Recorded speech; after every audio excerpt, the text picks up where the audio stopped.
అందరికీ నమస్కారం. ఈరోజు కథ సర్దుబాటు. రచన డబుర ధనలక్ష్మి గారు. ఇంకా స్టోరీలోకి వెళ్ళిపోదామా? మీ స్నేహితునికి డబ్బు ఇవ్వద్దంటే వినకుండా ఇచ్చారు. ఇప్పుడు మా అమ్మకు హార్ట్ ఆపరేషన్ చేయించాలి. ఉన్న డబ్బంతా ఇచ్చేశారు. ఆడవాళ్ళు సంపాదిస్తే మగవాళ్ళు ఇలాగే తయారవుతారు. పెళ్ళాం మాట అంటే లెక్కలేదు. ఇప్పుడు మనం ఒకప్పుడు కొనాలనుకున్న ఇంటి స్థలం ఇప్పుడు తక్కువ రేటుకే అమ్మకానికొచ్చింది. అది కొనాలన్నా డబ్బు లేదు. మీ చేతగానితనం వల్లే ఇదంతా అని గట్టిగా అరుస్తుంది స్వాతి. చేతగానితనం అనేసరికి ఉక్రోషం పట్టలేక ఉదయ్, ఈ మధ్య నీ నోటికి అడ్డు అదుపు లేకుండా పోయింది. భర్త అనే మర్యాద లేదు, సంపాదిస్తున్నామని పొగరు అంటూ చెంప చెల్లుమనిపించాడు రఘు. వంటగదిలో వంట పని చేస్తున్నదల్లా రఘు తల్లి శ్యామలమ్మ ఆ అరుపులకు కేకలకు గది వైపుకు వచ్చి తొంగి చూసింది. మంచంపై ఓ వైపుగా కూర్చుని ఏడుస్తూ కనిపించింది స్వాతి. 3వ తరగతి చదివే వాసు, 6వ తరగతి చదివే అనన్య తలుపు దగ్గరే బిక్కమొహాలతో ఉండడం చూసి, రండ్రా పిల్లలు, స్కూల్ బస్ వచ్చే టైం అయింది, త్వరగా టిఫిన్ పెడతాను అంటూ పిల్లలిద్దరిని అక్కడ నుండి వీలైనంత త్వరగా తీసుకెళ్లిపోయింది శ్యామల. శ్యామల కొడుకు రఘు. రఘును బాగా చదివించింది. గవర్నమెంట్ ఎలిమెంటరీ స్కూల్లో టీచర్గా ఉద్యోగం చేస్తున్నాడు. రఘు భార్య స్వాతి టైజరీలో జూనియర్ అసిస్టెంట్గా ఉద్యోగం చేస్తున్నది.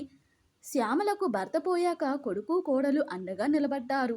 పల్లెలో ఒంటరిగా ఉండలేక కొడుకు కోడలకు చేదోడుగా మనవడు మనవరాలి ఆలనా పాలన చూసుకుంటూ కాలక్షేపం చేస్తుంది శ్యామల. శ్యామల మనిషి సన్నగా ఉన్నా ఒంట్లో ఎముక బలం ఎక్కువ. ఎంత పనైనా సునాయాసంగా చేసేస్తుంది. రఘు స్వాతి కలిసి చిట్టీల రూపంలో దాచుకున్న 15 లక్షలు తన స్నేహితుడు వినయ్కి అప్పుగా ఇచ్చాడు. వినయ్ది రియల్ ఎస్టేట్ వ్యాపారం. దాదాపు 1.5 కోటి ఖర్చు పెట్టి చాలా బాగా ఇల్లు కట్టించాడు. వినయ్ ఇంటి నిర్మాణానికి అవసరమై అక్కడక్కడ చేబదులు అప్పులు చేసి ఇల్లు కట్టాడు.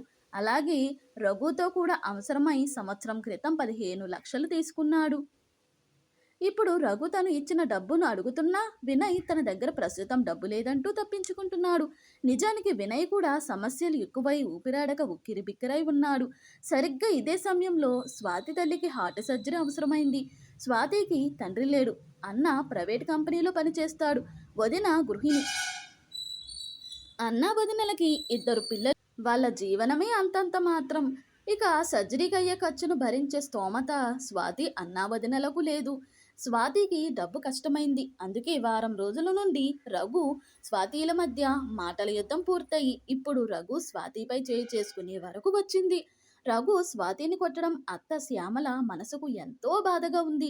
రఘు ఆవేశంలో ఉన్నాడు. ఇప్పుడు ఏం చెప్పినా అర్థం కాదని తరువాత నచ్చ చెప్పాలనుకుంది శ్యామల. గొడవ వల్ల రఘు మనసు పాడై శ్యామల టిఫిన్ తినమంటున్నా వినకుండా రఘు స్కూల్కి వెళ్ళిపోయాడు. మనవడు మనవరాలికి టిఫిన్ తినిపించి మధ్యాహ్నానికి లంచ్ బాక్స్ సిద్ధం చేసి స్కూల్ బస్సులో సాగనంపింది శ్యామల. బాధగా ఉన్న స్వాతిని ఓదార్చి టిఫిన్ తినిపించే ప్రయత్నం చేసింది. స్వాతి కూడా ఏదో తిన్నాననిపించి తయారై ఆఫీస్కు వెళ్ళిపోయింది. ఆ సాయంత్రం రఘు ఇంటికి ఆలస్యంగా వచ్చాడు. అప్పటికే పిల్లలు స్నాక్స్ తిని హోంవర్క్ వ్రాసుకుంటున్నారు. చీకటి పడుతున్న స్వాతి ఇంటికి రాకపోయేసరికి తప్పక రఘు ఫోన్ చేశాడు. రఘు పదే పదే ఫోన్ చేస్తున్నా స్వాతి తీయడం లేదు. రఘు స్వాతి కొలీగ్కి ఫోన్ చేస్తే స్వాతి ఆఫీస్కి రాలేదంది. స్వాతి తన అమ్మగారింటికి వెళుతున్నానని చెప్పి సెలవు కోసం అప్లై చేసిందని చెప్పింది. రఘుకు ఓ నిమిషం ఏమీ తోచలేదు. విషయాన్ని తల్లి శ్యామలకు చెప్పాడు. తల్లి స్వాతి ఇంటికి రాదన్న విషయం తెలియగానే పిల్లలిద్దరూ బిక్కమొహం వేశారు. శ్యామల పిల్లలకు భోజనం తినిపించి నిద్రపుచ్చింది. ఏం బెదిరిస్తుంది? వెళ్తే వెళ్ళని, నాకేం నష్టం లేదు అనుకున్నాడు. 2 రోజులు గడిచాయి. అమ్మ గుర్తుకు రాకుండా పిల్లలను ఎంతో ప్రేమగా జాగ్రత్తగా చూసుకున్నాడు రఘు.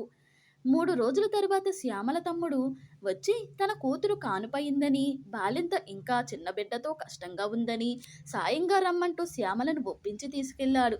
ఇక అసలు సమస్య మొదలైంది.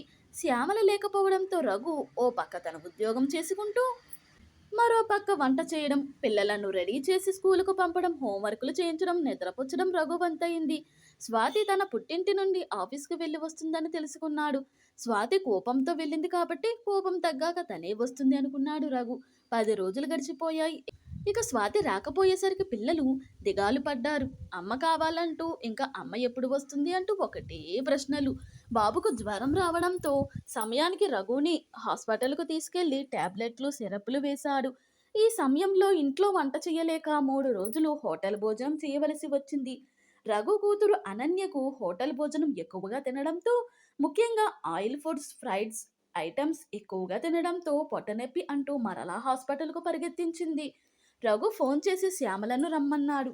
శ్యామల, రఘు, స్వాతి నీ భార్య. మీ మధ్య గొడవలు సహజం.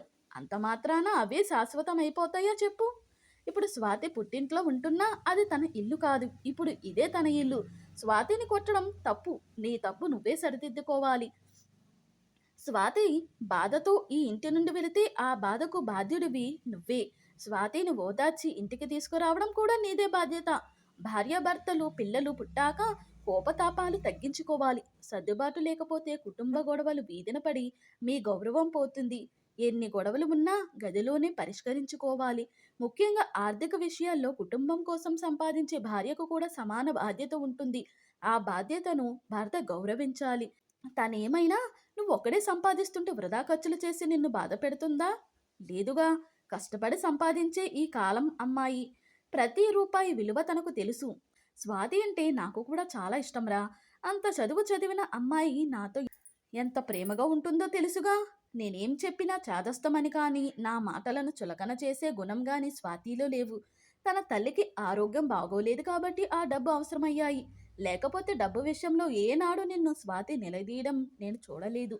ఇప్పటికే తను ఎంత బాధపడుతుందో వెళ్ళి త్వరగా మన ఇంటికి తీసుకురా అంది శ్యామల. ఆ రోజు రెండవ శనివారం ఉదయాన్న పిల్లలతో కలిసి స్వాతి వాళ్ళింటికి వెళ్ళాడు.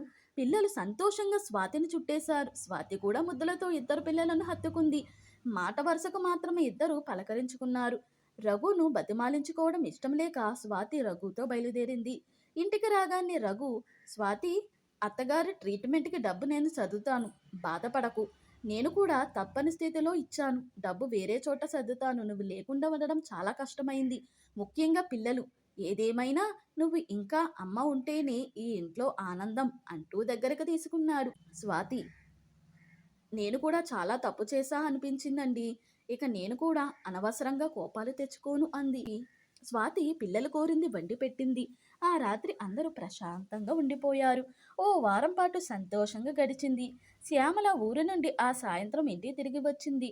స్వాతి సంతోషానికి అవధులు లేవు. ఆ సాయంత్రం శ్యామల, స్వాతి, వాడు కోపంలో ఓ దెబ్బ వేయగానే ఇల్లు విడిచి వెళ్ళిపోతావా? తప్పు కదూ. దారి తప్పిన భర్తను దారిలోకి తెచ్చేందుకు ఏనాడైనా ప్రయత్నం చేశావా? లేదుగా. మొదట నుండి నీ సంపాదనకు సంబంధించిన ఖర్చులు పొదుపు గురించి తెలుసుకోవాలి. అది నీ బాధ్యత అని చెప్పాలి. మొదటి నుండి అడగకుండా ఇప్పుడు నీకు అవసరమని నిలదీస్తే ఎలా? ప్రతి నెల నీ జీతంలో కొంత వేరే అకౌంట్లో పొదుపు చేయి. అవసరానికి పనికి వస్తుంది. భార్యాభర్తల మధ్య ఆర్థిక క్రమశిక్షణ తప్పనిసరిగా ఉండాలి. లేకపోతే కుటుంబం అప్పుల పాలు లేక సమస్య పాలు.